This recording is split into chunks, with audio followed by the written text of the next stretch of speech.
Dr. Pappalardo, thank you so much for joining us. I am Sanket Dhruva, Deputy Associate Editor at JACC, and we're really honored and so pleased to have the opportunity to publish the important RCT that you and your team have led over the last multiple years, the ALT-SHOCK-2 RCT, and looking forward to our discussion of this important trial and important publication. Dr. Pappalardo, do you mind introducing yourself and telling readers a bit about the motivation for conducting this RCT? Thank you, Sanket, and thank you for giving me this opportunity to discuss with you for JACC readers. And I want to just echo your thanks for the team, because this has been a huge team effort. Many colleagues in Italy and many centers in Italy have been pivotal to the success of this trial, because we have executed the trial, which has been, I will tell you later, probably a great challenge for enrolling such population, but ultimately we succeeded. And I think it's very important that we recognize that it has been a huge and incredible teamwork. Absolutely, and congratulations to you and your author team and your investigator team on this important work. Before we even dive into the trial, tell us a bit about the included patient population, and in particular, the challenges of generating randomized data in patients with cardiogenic shock. So the patient population we enrolled was unique, because I would say that the most important feature of our study is that it is so far the largest and unique randomized controlled trial in heart failure cardiogenic shock, evaluating the impact of an intervention being temporary mechanical circulatory support.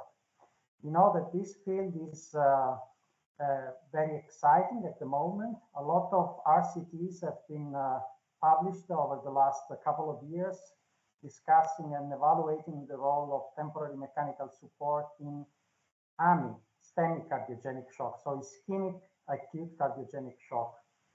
But up to date, there was no RCT on heart failure cardiogenic shock.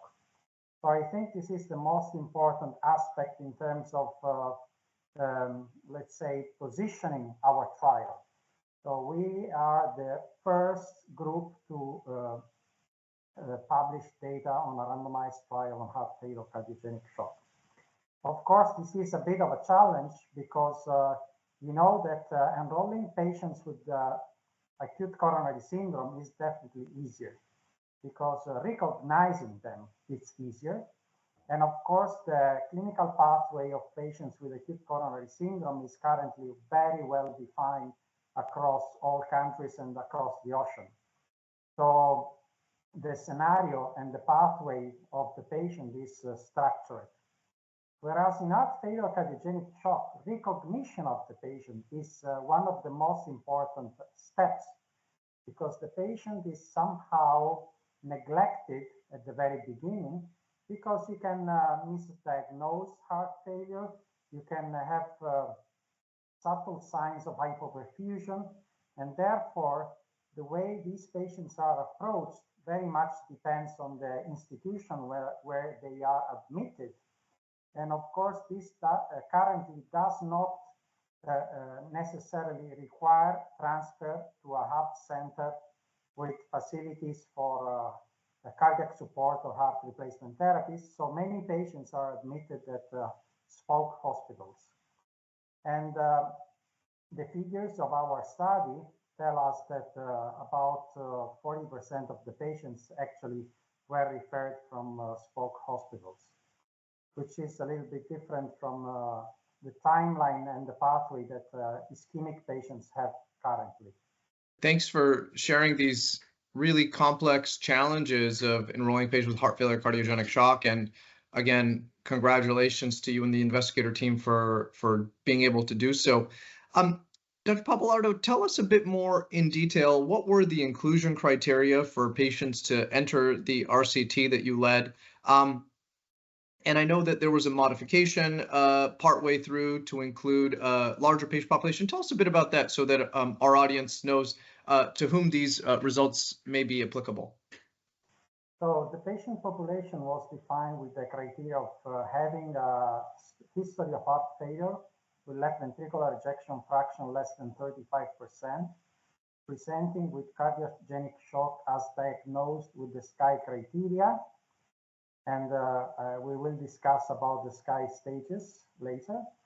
And they had to be suitable for heart replacement therapies. So they had to be lower than 75 years old, which is the currently applied age limit for having access to heart transplantation or durable LVAD in Italy. So the SCAI stages were the nomenclature that we used to define cardiogenic shock and its severity. And as you mentioned, we have enrolled patients with SCAI B, C, and D stages. The changes in this protocol came following the SCAI statement, which slightly modified the SCAI B criteria, recognizing that patients might be hypoperfused, yet not hypotensive. Especially patients with heart failure often present with hypoperfusion signs, but they are not yet hypotensive, or they are chronically hypotensive, but not hypoperfused. And also we have learned over the last years, and the health shock group has been able to generate data about the pathway of SCAI B patients, who are those who mostly deteriorate over the first 24 hours after shock identification. So we have also contributed with a letter to JACC mentioning that SCAI B should be not beginning, but for bad, because these patients generally are undertreated and they end up with half of them being in a SCAI stage, which is worse than they were admitted. And this modification of severity is an ominous predictor of prognosis. So especially heart failure patients have these features. So we know that they might be, we have to identify hypoperfusion and not necessarily hypotension. That's why following this new version of the SCAI stages, we followed that and incorporated the SCAI B into our patients population. Thank you so much for explaining that. This is extremely helpful. Let's get to the primary results. Dr. Pappalardo, what were the primary outcome results of this important RCT? So first of all, let me first discuss about the primary endpoint. So the primary endpoint was fixed at 60 days, and it was a composite endpoint of survival or successful heart replacement. So successful access to durable LVAD or heart transplantation. And this is very important because you know the trajectory of heart failure is, of course, when it's refractory and it's presenting with cardiogenic shock, necessarily related to the facility or I would say to the feasibility of heart replacement. So we consider that our therapy was successful not only to make patients to survive, but also to get reasonable clinical status to have transplantation or durable LVAD. So the population was of 101 patients, which were randomized to standard of care, which is basically vasoactive inotropic therapy, or vasoactive inotropic therapy, standard of care, plus early intra-aortic balloon pump. And the concept is about early. So we learned that we have to be timing cardiogenic shock because whatever we want to validate, it's supposed to be at the right time, at the right patient. So we had a protocol which assumed that patient had to be randomized within 6 hours. And that comes from our previous pilot Out-Shock study, which had been performed and published in year 2018, where we showed that timely access to intra-aortic balloon pump with a protocolized management can provide survival rates above 85% at 60 days in this patient's population. So having said that, the trial enrolled 101 patients, which were mostly males. 85% of them were males, median age 60 years, so quite young. were randomized within 2.5 hours after admission to the ICU. Median lactates were 1.8. Systolic blood pressure was 88 millimeters of mercury. Left ventricular ejection fraction was 19%. 61% of them had non-ischemic etiology of heart failure.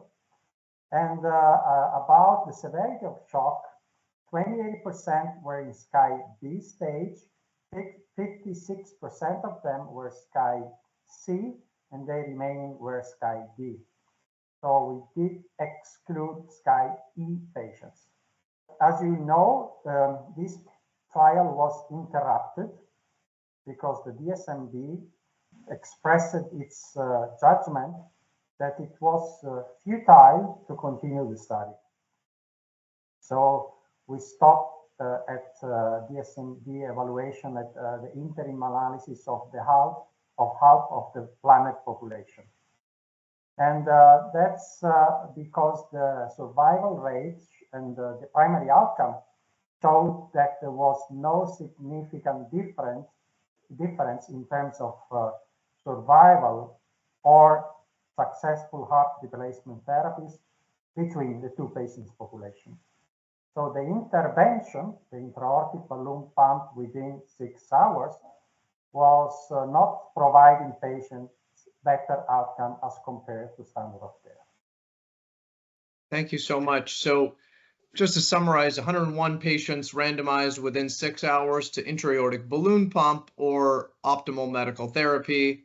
The trial is stopped early at the recommendation of the DSMB because there's no anticipated benefit at the 60-day primary endpoint of mortality or transition to heart replacement therapy. This is a very important finding, as you said, and in a broad array of patients with heart failure cardiogenic shock. Thanks for sharing that with us and walking us through that, Dr. Pappalardo. In just a sentence or two, tell us your key takeaway from this RCT.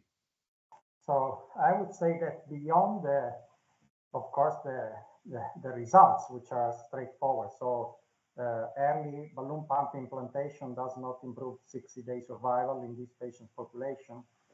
I think that there are a couple of lessons that we learned. First of all, this outcome, which I would like to recall, which is the primary outcome occurred in 81% of the patients versus 75%. So that means that the survival rates or the primary composite outcome is very satisfactory. So the mortality of these patients, it's not comparable at 6 days to those with ischemic cardiogenic shock. But these patients had access to heart replacement therapies in about 30 to 35%. So that means that heart replacement is playing a key role in providing successful outcomes. And of course, the access to these is different across countries because the allocation policies, the availability of durable LVADs, and whatever is around the opportunity for patients to get these therapies, it's not the same across Europe and again across the ocean. So I want to recall that these results have also been generated due to the fact that you have heart replacement therapies available. The second point is that we have evaluated the impact of the intra-aortic balloon pump in terms of early therapy. And our patients had a median vasoactive inotropic score of 5. So that means that in clinical practice, it is reasonable that we can start inotropic therapy as long as the dosage of these agents is not too high. But then, of course, it might be reasonable to escalate patients, which actually was allowed and was undertaken in our trial to temporary mechanical circulatory support. The other fact that I want to comment is about vascular access complications and bleeding. because you have certainly noticed that most randomized trials and data dealing with mechanical support in this patient's population are plagued by complications related to vascular access. And we can state that the balloon pump is safe because the rate of vascular access complications and limb ischemia was low. And that is, I think, a key feature of this technology, which is currently deployed very easily at bedside. And of course, it's not associated with a high rate of vascular complications. The other point is the trajectory. So what do we think is key for the next study? So where do we want to end up with? Because I think that, of course, we have to consider heart replacement therapies, of course, an excellent opportunity, but definitely we have restricted our evaluation only to patients who are suitable for these therapies, which, of course, it's not an all-comers population in our clinical practice. So we have to translate this data into real-world clinical practice, where the issue of having the opportunity of native heart recovery is definitely key for success. And of course, that is going to be, of course, the platform for future studies.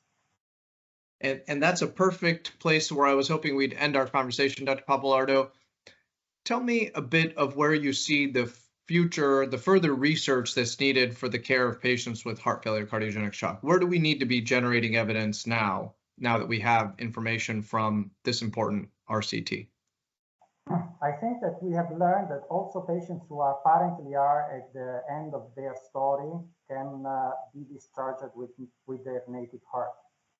And we now currently have a temporary mechanical support platform which can be deployed for an extended duration of support.